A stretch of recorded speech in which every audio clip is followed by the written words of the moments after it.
Let's get this meeting started. Ms. Murdoch, the roll call, please. Mr. Rossi? Here. Mr. Cordray? Here. Mr. Sousa? Here. Stand for the pledge. You're finished. I pledge allegiance to the flag of the United States of America and to the republic for which it stands, one nation, under God, indivisible, with liberty and justice for all.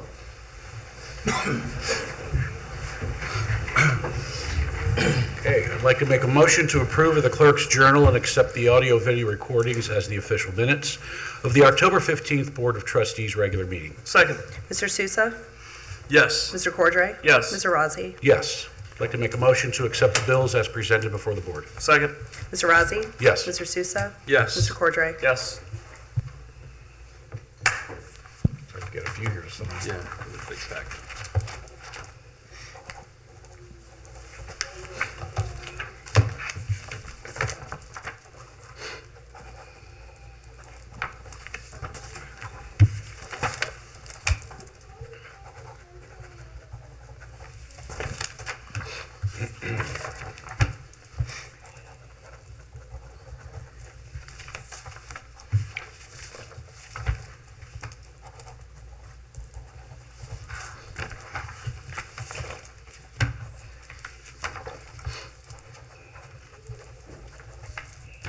Is that it? Yep. Good old days, we have to just read these all numbers once. Oh my God, yes. 200s tonight. Okay, it looks like we have a swearing-in ceremony. We have a promotion, and it looks like 3 swearing-ins. Chief? Thank you, sir. I'd like to introduce you to our 3 newest police officers. We have Hunter Bear, Hunter Martin, and Kyle Connor. So I'll start with Hunter Martin. Hunter Martin is a 2022 graduate of Moeller High School, where he participated as a member of the school's wrestling and lacrosse programs.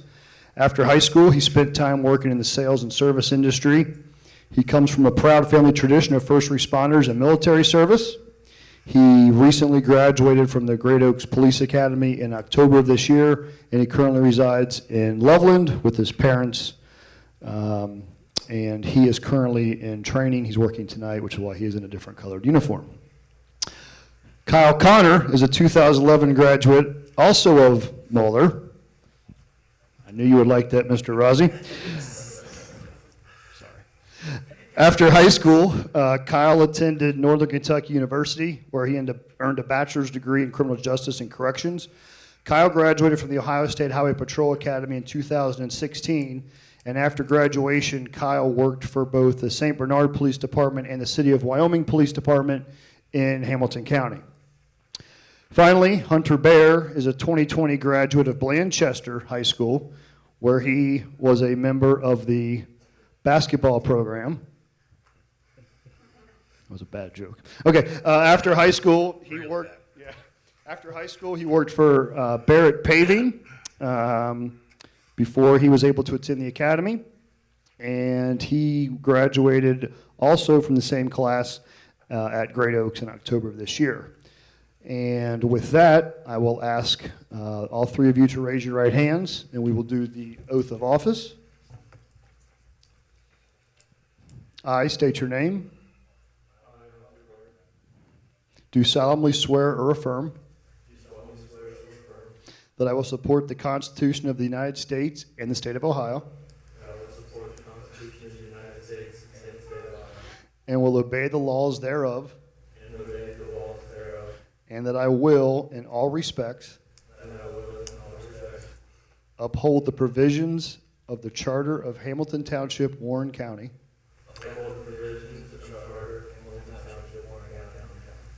And will faithfully discharge the duties of police officer.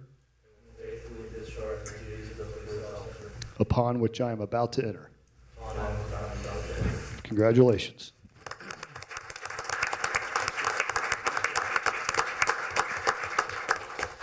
And with that, we will have them have their family members step up who are going to pin the badges on. Hunter Martin's father, Greg, is going to pin his badge on. Kyle's wife, Andrea, and Hunter Bear's son, Jameson.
Picture with the trustees real fast.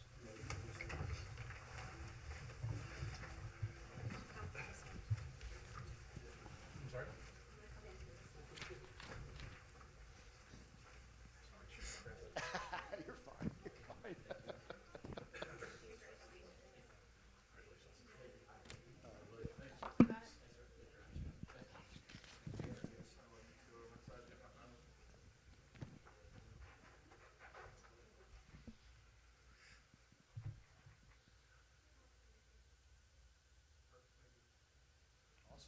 Thank you, thank you. We are also going to recognize Officer Eli Kibbe tonight on his promotion to the rank of sergeant.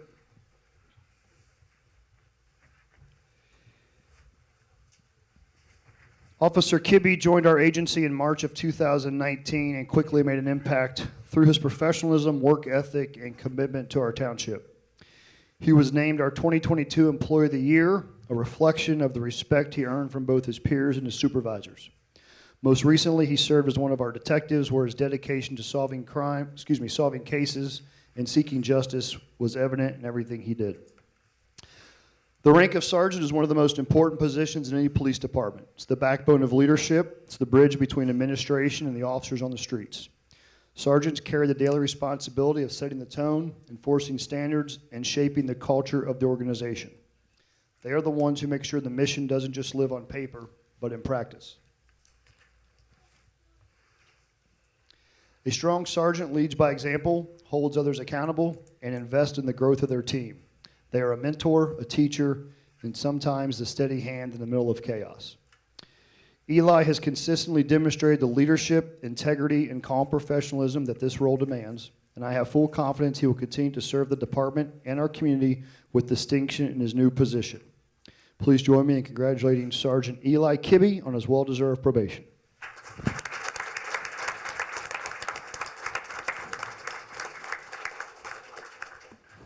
And his father, Rick, is going to pin on his sergeant's badge.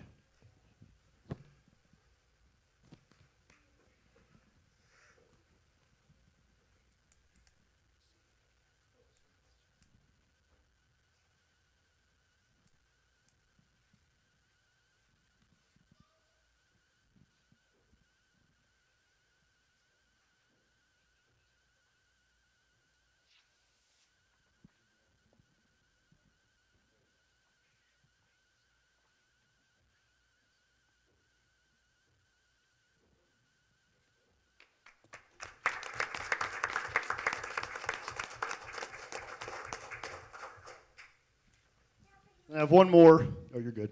Thank you. Then I have one more that's not on the agenda because I couldn't put it on the agenda or they would know what's up. I want to take a minute tonight to recognize Assistant Chief Corlin Short. If you could please come up here, sir. See what I mean? That's why it's not on the agenda.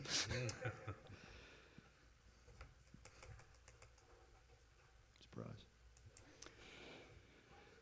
I want to recognize tonight Assistant Chief Corlin Short for an incredible milestone. 20 years of service with the Ohio Narcotic Association of Regional Coordinating Officers, also known as NARCO. Assistant Chief Short first got involved with NARCO back in the fall of 2003 when he started attending their specialized training programs. These programs are some of the best in the state, focusing on drug interdiction, undercover operations, investigative techniques, and emerging trends in narcotics enforcement. From the start, Corlin stood out, not just for his work ethic, but for his genuine passion for the mission. In 2005, about a year and a half later, he was appointed as the district director for Southwest Ohio, where he served for more than a decade after being elected to the executive board as vice president in 2017. He held that position until this past fall, wrapping up 2 decades of dedicated service to this organization.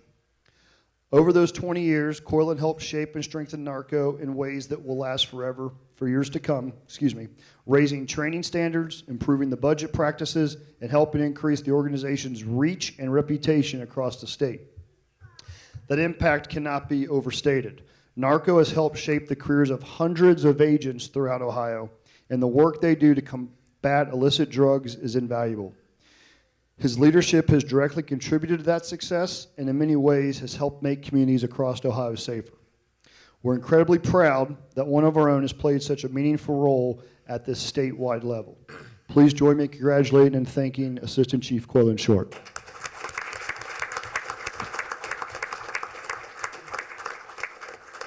Oh, no. Yeah,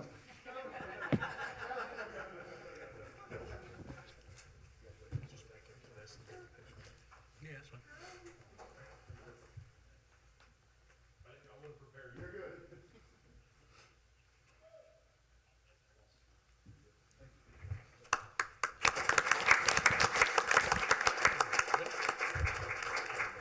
All right, we're going to take a, let's just call it a 15-minute recess for pictures and so you can have time with family.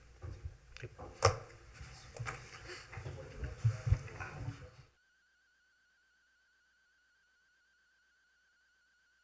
I think we get started again.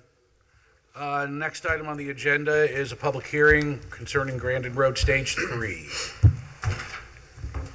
Jeff, would you like to get this rolling? It's been a while since I've done a public Yeah, hearing. let's go ahead and swear in. If anybody thinks that they are going to give testimony for these 2 PUD cases, stand, raise your right hand, repeat after, or do you affirm or swear that any testimony you're about to give is the truth, the whole truth, and nothing but the truth? Thank you. Okay, Ms. Walden? All right, so just a heads up, this is one application, but we're going to run this in 2 pieces. We're going to finish up the residential piece, let the applicant come forward if they need to, and then we'll move into the industrial piece. Okay. So again, this is 0 Grandin Road. It's an unaddressed parcel. It is a Stage 3 PUD for both the residential and the industrial piece. The applicant for the residential is Beaver Creek Development. Legal notice was published on the township website on October 24th, and all property owners were sent the required notices. So you've seen this before, just an aerial of the property. Again, we're going to be talking about the residential piece, which is the southern portion of the property. You'll see here where it's split. That is the residential piece to the south, and then the purple piece is going to be the industrial piece. So phase 1 is going to have 56 homes. You'll see that in the shaded area there. Phase 2 will be up to the top left. It's going to be 29 homes, and then the final 38 will be in phase 3, which is there at the bottom. The stormwater and the erosion control, which you'll also see here, that was all reviewed at stage 2 and has not changed. The open space remains at 2.47 acres or 16.13%. So these are just a few of the elevations of the homes that will be available. They will match the existing development that is happening in the South Lebanon portion of this.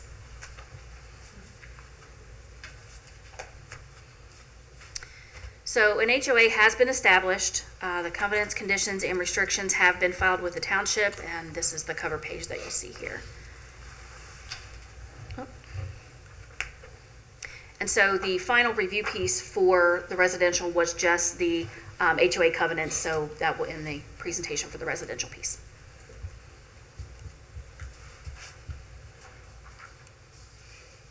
And I'm available if anybody has questions. I do not. I do not either. Okay. Should we let the applicant for the residential? Oh, that's right. Yep. Sorry, like I said, it's been a few years since I've done this. Yes, the applicant would come up and speak. I was enjoying the presentation.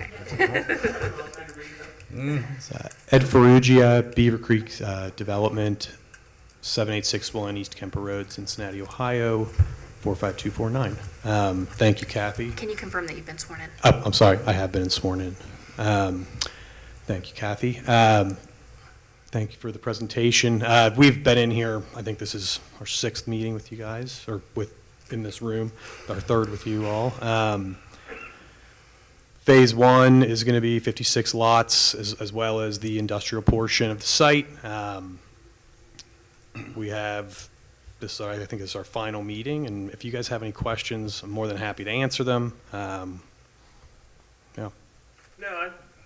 No, I think we've talked about it, and if you don't mind, just kind of going, because I know the big question always been is the buffer zone, especially with Willow Pond subdivision. If you just don't mind, just kind of highlighting that one more time, just kind of what you'll be doing with that development, just to kind of ease those concerns. Yes, so we're on the south side of the property where we abut Willow Pond, we have the pond on the southwest side where that's acting as the buffer. We're actually leaving as many trees as we can along that property line. There's one portion kind of where I believe where you see kind of dip in on the south side of the pond where we have to take everything out. But east of that, there is a 15-foot buffer from the east edge of the pond all the way across the back of those lots.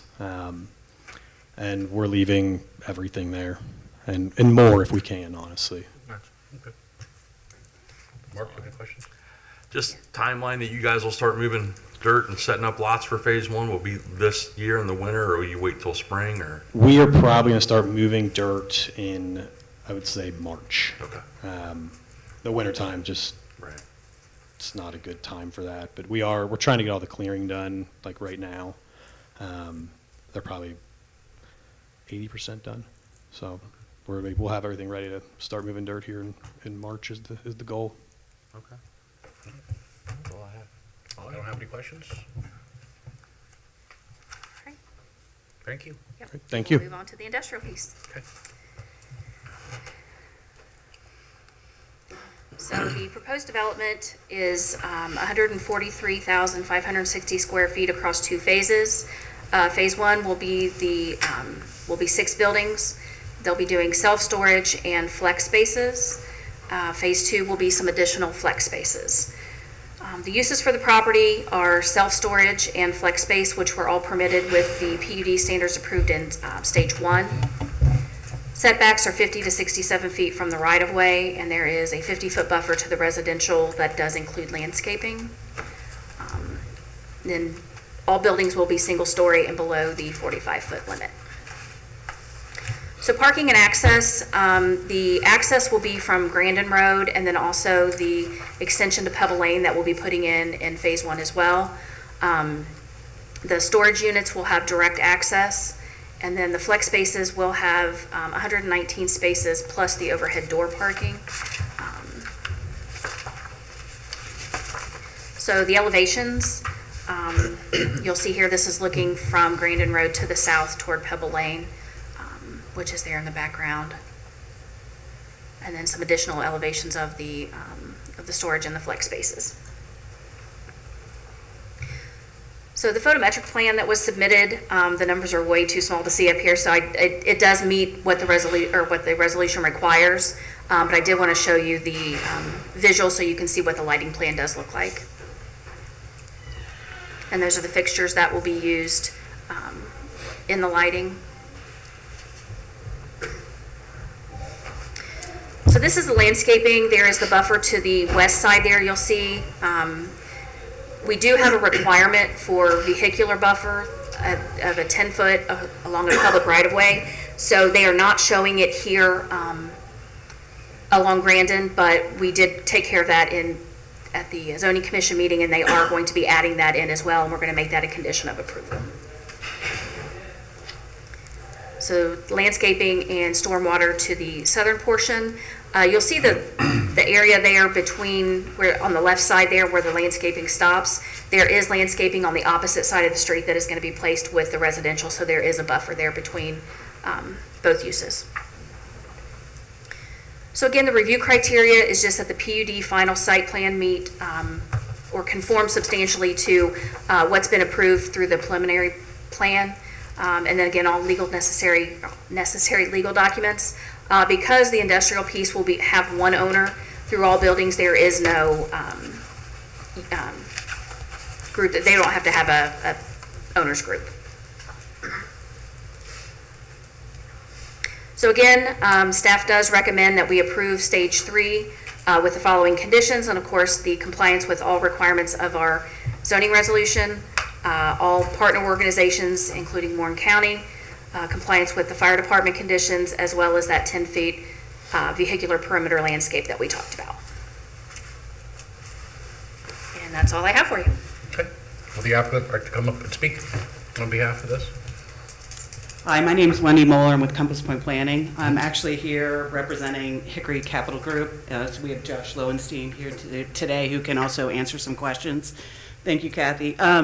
We're really here to see if you have any questions we can answer. We agree with all of the conditions. In fact, I think we had talked about I was not at the zoning commission meeting, but in our internal talks, we knew that there was going to be a requirement for landscaping on Grandin Road, and it just, in the process of developing and going back and forth on plans, got omitted. So we are fully on board with putting that landscaping in. I will mention in the report that we filed that went to the zoning commission and the trustees, we did mention that there is a possibility that the lot will be split. And I think part of the zoning commission thing is that there would be an agreement and private covenants included to protect the open space as it stands and to comply with all the PUD standards. So in part because the folks that will manage the flex space are usually a different kind of management group than the private storage and stuff like that. But that will come later on, but there will be either an association or private covenants that will protect all the requirements. The flex space units, the anticipated occupancy will be the uses that you've approved to go ahead with. So we anticipate that when they come in for their zoning occupancy or zoning permit, that they'll have to comply with all of those standards. Okay. So with that, we're just here to answer questions. If I can't answer them, I'm sure Josh can. Mr. Quadri. I just have one for Mr. Wright. Just to clarify, because honestly I forget, is this area in the proposed JED is going to be? Yes, it will be one of those parcels. I've talked with Mr. Fusion, his team, and he knows that that'll be part of the public-private partnership with a lot of infrastructure that Ed and his team have to put in. So, yes, it is. Thank you. Yeah. Thank you.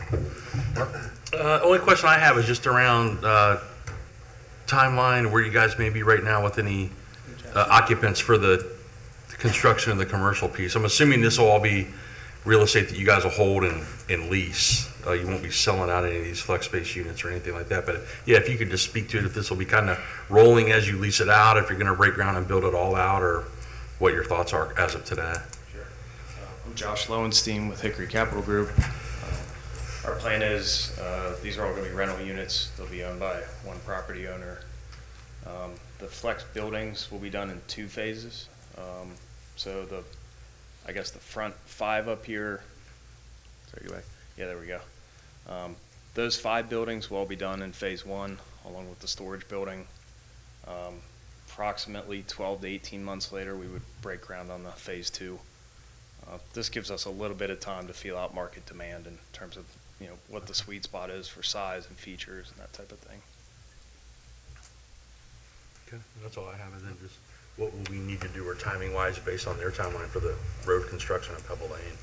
Yeah, we've been working with Ed on the coordination of a 10-year 75% TIF and the JED district, as Mr. Cordray had spoken of, and we have good progress with that. Mr. Arnold with MSP has the road fully designed, as I understand it, including all the public utilities. So I feel that the progress is good, and that we're going to dovetail. We'll have the TIF and JED created before you see any permanent structures on the site. And will that be a project that the TID, the county TID will run like the Kroger? It's not likely. They certainly could. Or they're probably going to do it with their, Yeah, that's correct. There are some benefits to them self-performing the work. Yeah, and I thought it'd be interesting, I know the board and everyone knows this, but maybe the residents don't. If Joshua, what do you want to speak to, when we talk about the building that would be used for self-storage, this is not the old model that you think of in suburban communities. This is 100% indoor, and I understand to be climate-controlled, HVAC and everything. Is that correct? Would you like to describe that part a little bit? Sure. So you're correct. This is one giant building. The units are all self-contained, have both heat and air conditioning.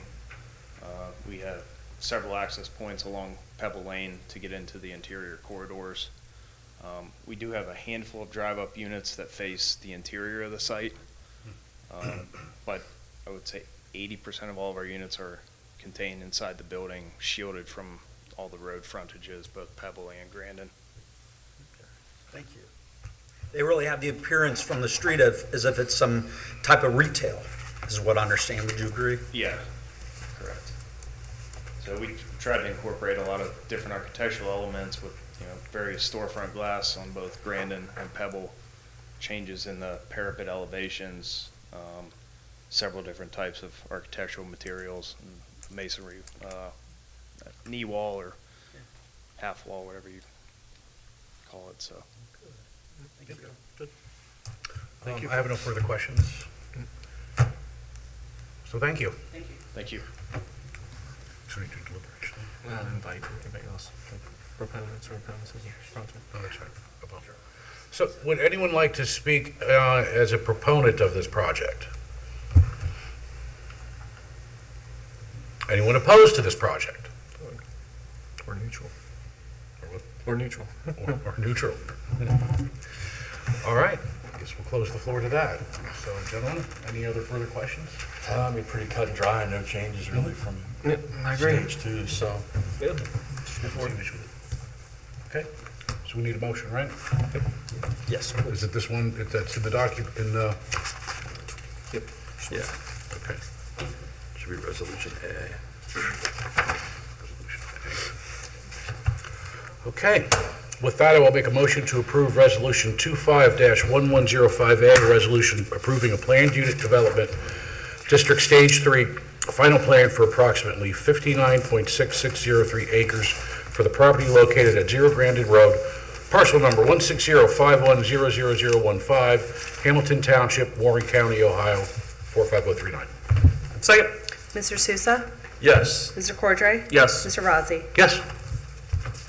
All right, thank you. Thank you guys. I do have one question, if I may. Does it have to be two different resolutions, or can this, because Kathy kind of presented two different cases?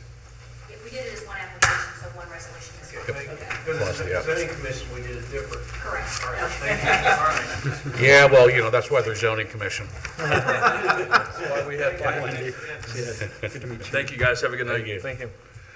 All right, with that, I will open the floor to public comments.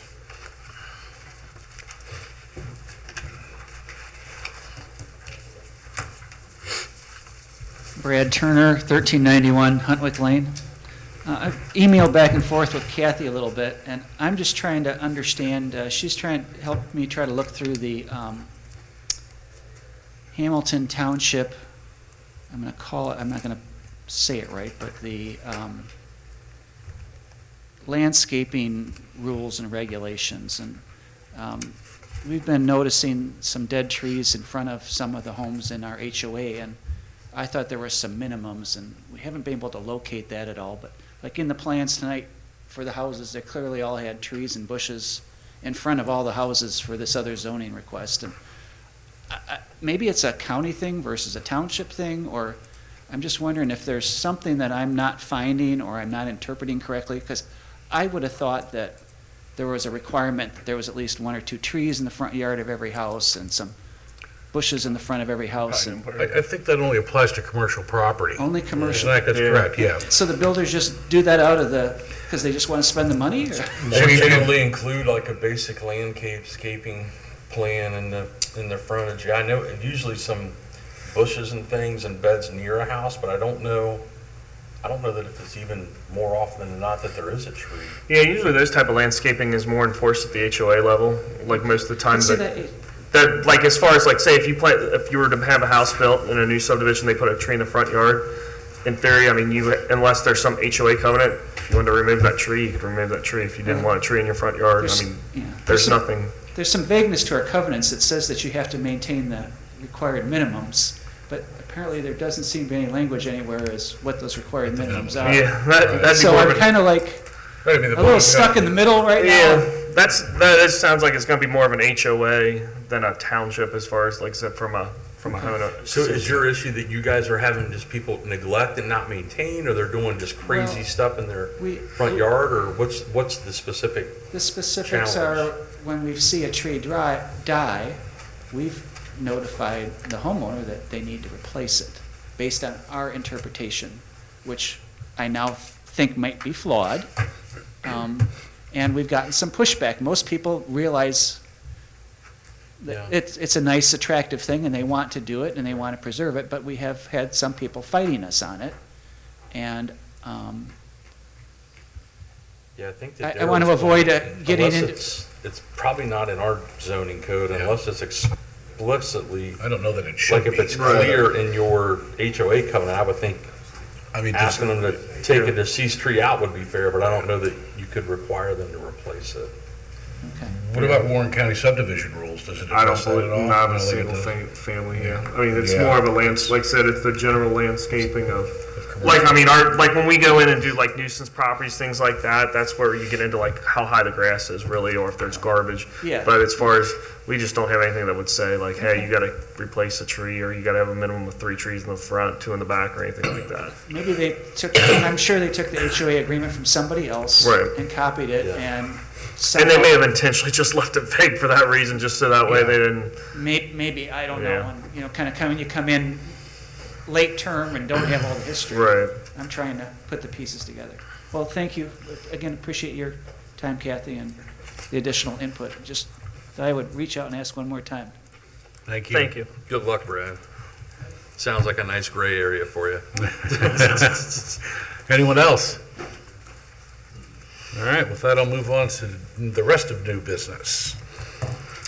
First resolution is an increase in appropriations, the permissive motor vehicle license tax fund. Is that you, Don? Most of it. The bulk is for the principal and interest payment for the first payment on the debt service for the new Public Works facility.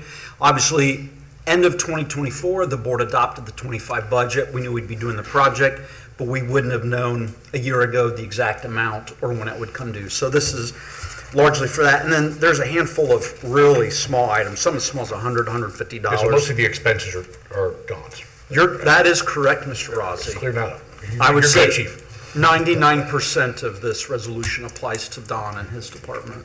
Okay. Any questions, gentlemen? I do not. All right. Mark? I'm good. All right, with that, I will make a motion to approve Resolution 25-1105B, a resolution authorizing an increase in the appropriations for the permissive motor vehicle license tax fund, EMS billing fund, and fire and EMS special levy fund. Second. Mr. Cordray? Yes. Mr. Sousa? Yes. Mr. Razzi? Yes. Our next resolution, Jeff, you want to give a rundown of this real quick? Yes, thanks, sir. This is a total amount, a change of $29,500. This is necessary because when we went out to bid the property and casualty insurance, mentioned at a prior meeting, we have a new cybersecurity so that we feel it gives us better protection in light of what's happening. And we wanted to make sure we had the appropriate values for our properties and some of our larger buildings. And so we saw an increase in that insurance policy. So this action to reappropriate, it goes across each of our departments. It's based on a formula of the size of that department. So bulk is fire, then police, public works, and then general fund, simply so that we have the funds in place. We pay our property and casualty policy once a year, so this cleans up to have the amount match the cost of the next 12 months. Okay. Any questions, gentlemen? I do not know. All right, very good. With that, I will.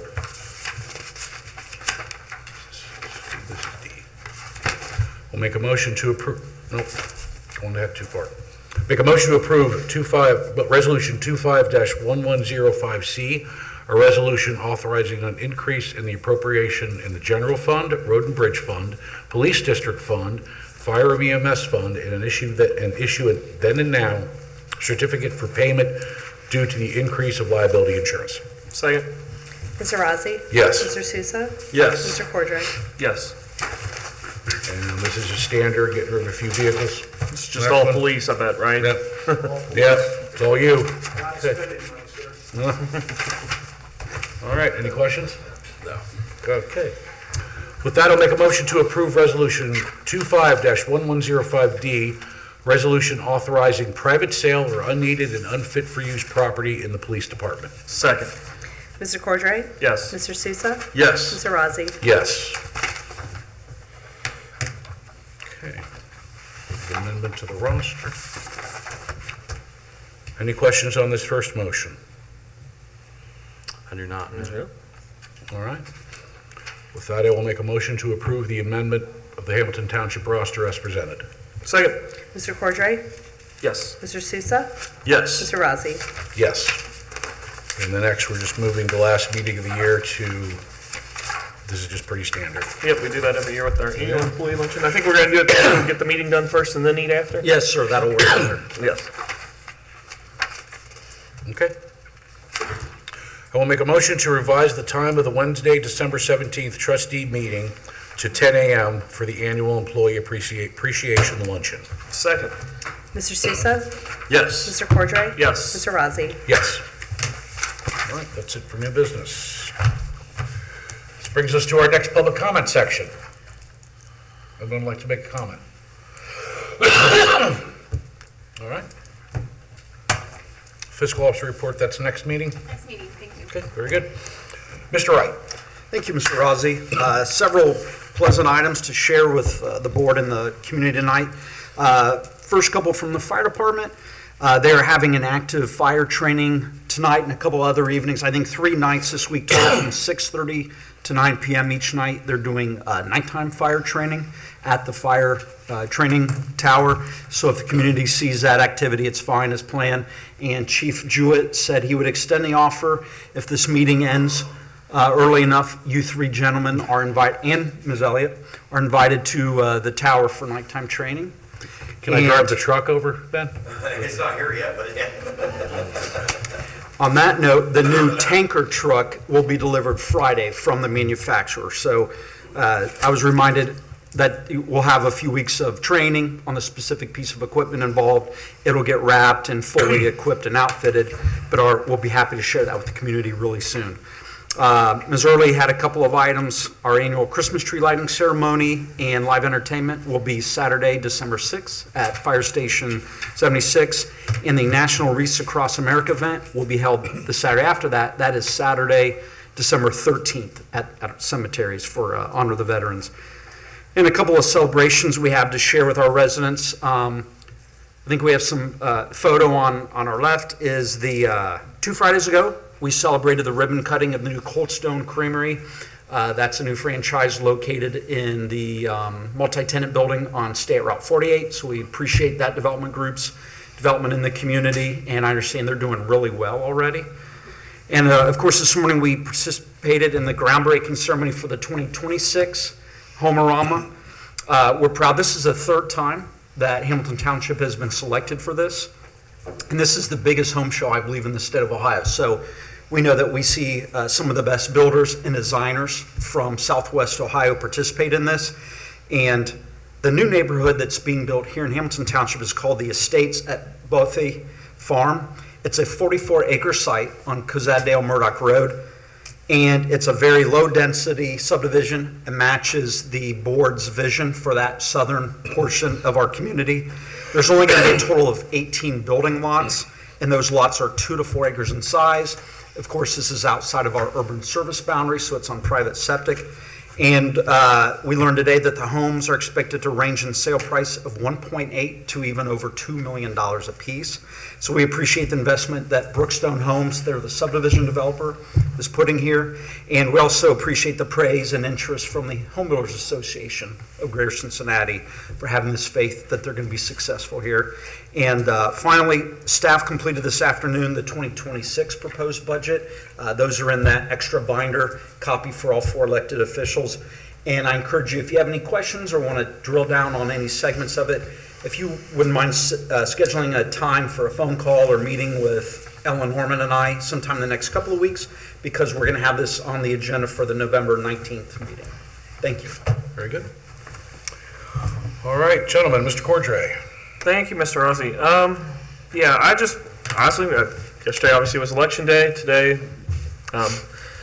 with the results, I just want to say just a heartfelt thank you to Hamilton Township residents once again for allowing me to serve another term here as one of your trustees. I've loved every minute of it the last 8 years, and I look forward to a few more. Yeah, it's just humbling and just great to, I think, for me, it just gives us validation of what we've done over the last 8 years, the vision that we've had, and how it's been implemented. And honestly, no, it not only is a victory for myself, and certainly congratulate Mr. Rossi as well. I think it's a validation and victory for our staff. They've done an outstanding job over these 8 years, implementing that vision and just owning it.